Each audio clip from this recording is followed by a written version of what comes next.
Hi guys! Welcome again to our vlog. So ngayon, andito pa rin ako sa farm. Ayun. Walang magawa. Ang ganda-ganda ng view dito guys. Parang scenery. Papakita ko sa inyo.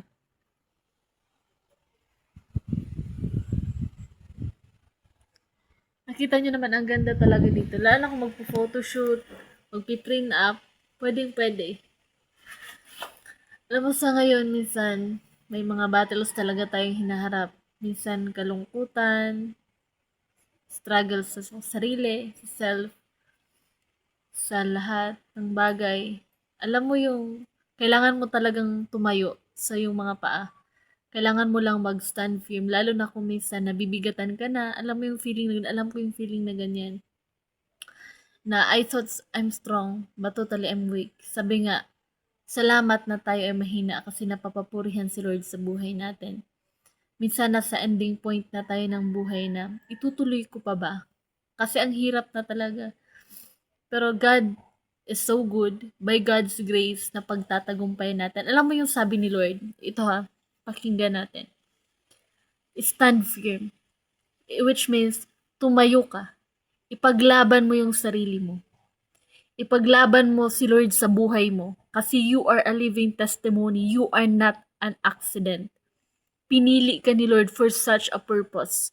Kasi may magandang plano si Lord sa'yo. Sabi nga sa Jeremiah 29:11, "For I know the plans I have for you, declares the Lord. Plans to give you hope and a future, a better future." Kaya maraming nilaan si Lord sa buhay mo, sa buhay natin. When you are feeling down, when you are feeling overwhelmed and anxious in everything, anxiety is there, trouble is there, trust in the Lord. Sabi nga ni Lord sa Psalm 23, you will never fail. You will not be alone. God will never leave you nor forsake you. He will be the light unto your path and in righteousness. Kaya alam mo, lalo na sa mga kabataan, when you thought that, ay oo, end point ko na to, I should end myself, still remember the promise of the Lord to you. Na siya, Diyos siyang buhay, na alam niya yung lahat para sa'yo. Sometimes it's very tiring, even you're happy. Alam mo yung pagiging grateful na lang. Huwag mo yung tanggalin kasi yun yung susi mo para makamit yung mga dreams mo sa buhay. Be grateful to God. Be grateful to your life. It is a gift, such a gift from the Lord. Kasi pinagpala ka, yung iba na 50-50 pero ikaw buhay ka. Alam mo, minsan, kailangan lang nating huminga. Kailangan lang nating manalangin. Kailangan lang nating magbasa ng salita ng Diyos, ng Bible, or any word of God.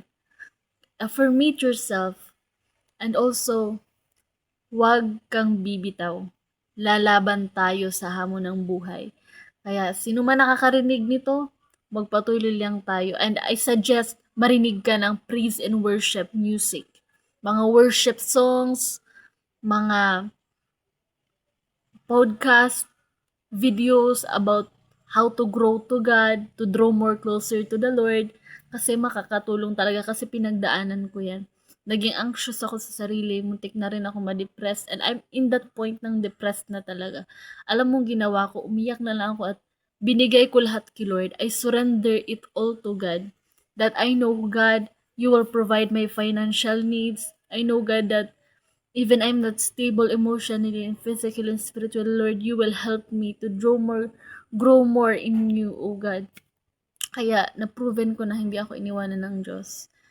I'm in that end point and pinaglaban ko yung sarili ko. Sometimes, God will teach you not to to defend anyone, but to defend yourself. Yeah, that's all. And just continue to God. And have a blessed day. Bye!